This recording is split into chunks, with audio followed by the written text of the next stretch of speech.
Assalamualaikum warahmatullahi wabarakatuh. Waalaikumsalam warahmatullahi wabarakatuh. Selamat pagi anak-anak. Pagi. Apa kabar kalian semua anak-anak? Alhamdulillah, luar biasa. Allahu Akbar. Anak-anakku kelas 9 yang ibu sayangi dan banggakan. Untuk pagi hari ini kita akan mulai pelajaran. Tapi sebelum mulai pelajaran, terlebih dahulu ibu akan mengabsen kehadiran kalian satu persatu. Mudah-mudahan pelajaran pagi ini akan bermanfaat bagi kalian semua, dan mudah-mudahan pagi hari ini kalian juga bersemangat untuk mengikuti pelajaran bahasa Indonesia, ya. Semangat ya? Semangat. Oke. Anak-anaknya ibu sayangi, untuk materi hari ini ibu akan mengajarkan materi cerpen, ya. Dengan tujuan pelajaran mengidentifikasi unsur-unsur cerpen, ya. Jadi diharapkan setelah kalian memperoleh materi hari ini, kalian akan mampu mengidentifikasi unsur-unsur yang ada dalam cerpen atau cerita pendek. Nah, tentunya kalian sudah pernah membaca contoh cerita pendek?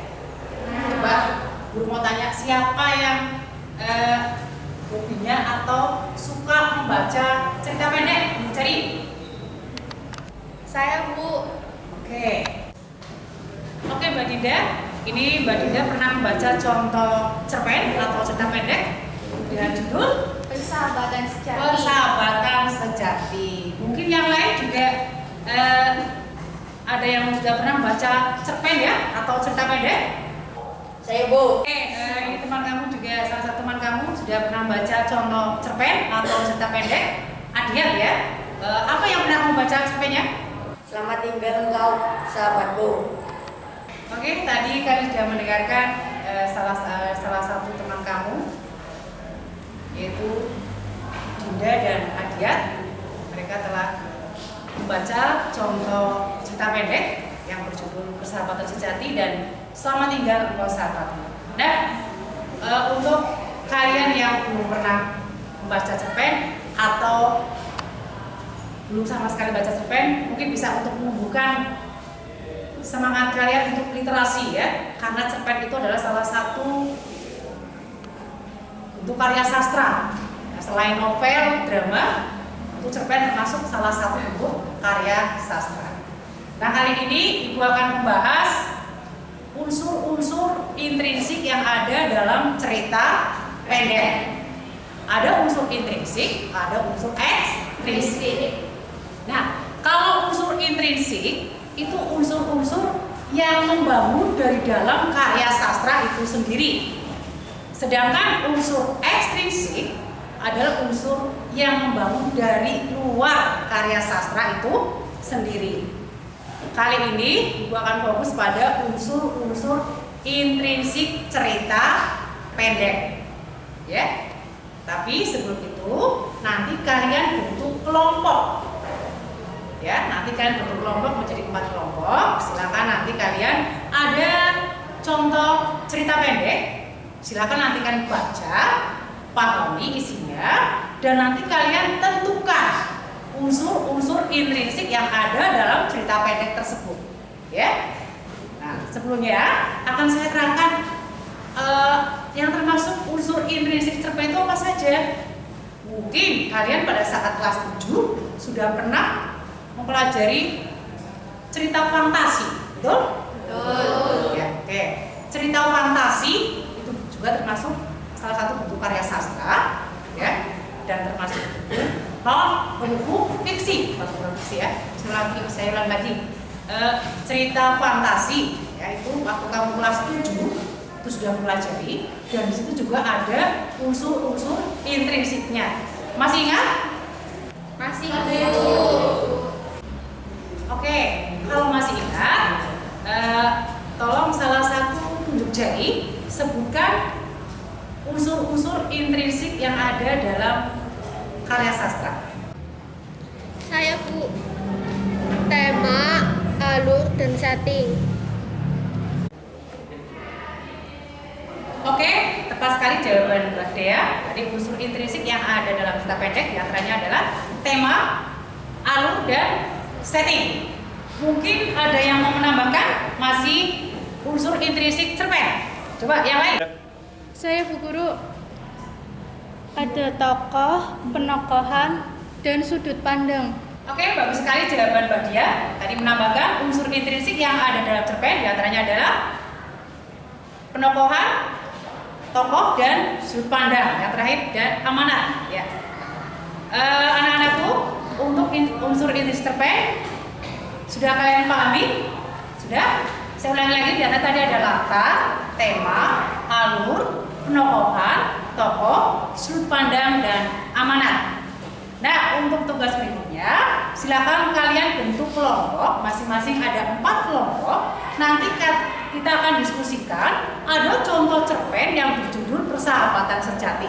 Silakan kalian tentukan dan identifikasikan unsur-unsur yang ada dalam cerita pendek itu. Di antaranya tadi ada tema, alur, latar, tokoh, penokohan, sudut pandang, dan amanat. Paham? Silakan bentuk kelompok sekarang.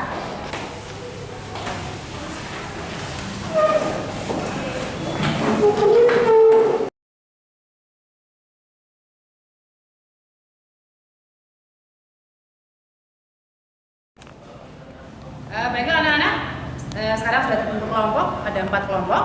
Silakan kalian nanti baca cerita pendek yang ada di buku pendamping.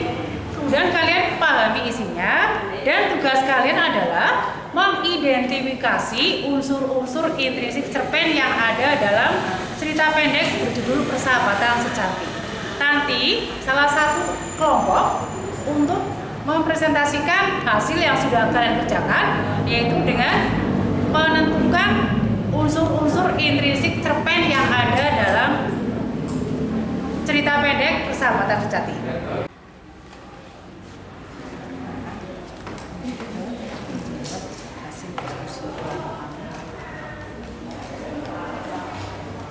Sudah selesai anak-anak diskusinya? Sudah. Silakan untuk kelompok 2 untuk mempresentasikan hasil diskusi kelompoknya. Bu, saya akan mencoba menjawab hasil diskusi dari kelompok kami, yaitu mengidentifikasi unsur intrinsik cerpen. Unsur yang diamati, tema, persahabatan, tokoh, Iwan, Momon, Mama Iwan, dan Papa Iwan. Watak, Iwan, tidak sombong, ramah, dan penolong. Mama dan Papa Iwan, ramah. Momon, pasrah, dan sabar. Latar, tempat, rumah, dan desa. Waktu, pulang sekolah. Suasana, mengharukan. Alur linear atau alur maju. Perkenalan, muncul konflik, puncak konflik, penurunan konflik, dan selesaikan. Sudut pandang orang ketiga sebelah tahu. Amanat, sebagai makhluk sosial, kita harus saling tolong-menolong dan berbagi kepada sesama. Terima kasih. Begitu hasil dari diskusi kelompok kami. Oke, bagus sekali jawaban dari kelompok 2. Silakan kalian beri tepuk tangan untuk kelompok 2.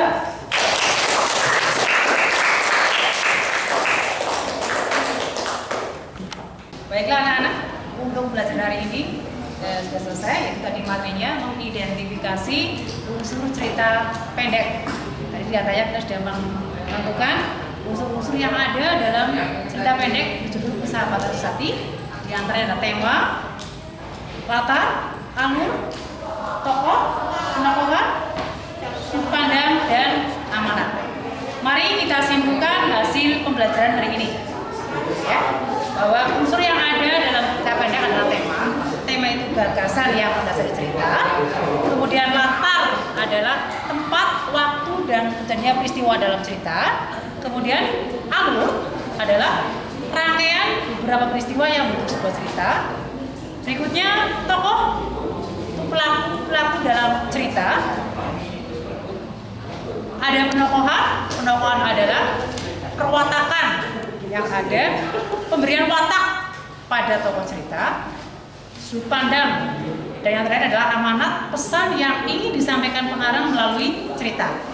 Itulah hasil kesimpulan materi pelajaran pada hari ini. Mudah-mudahan pembelajaran pada hari ini bermanfaat bagi kalian semua ya. Nah, untuk materi berikutnya yang akan datang, Ibu akan menerangkan materi cerpen dengan tujuan pelajaran menelaah struktur dan kebahasaan teks cerpen. Tetap semangat. Mudah-mudahan hari ini kalian masih semangat mengikuti pelajaran sampai nanti berakhir. Wassalamualaikum warahmatullahi wabarakatuh.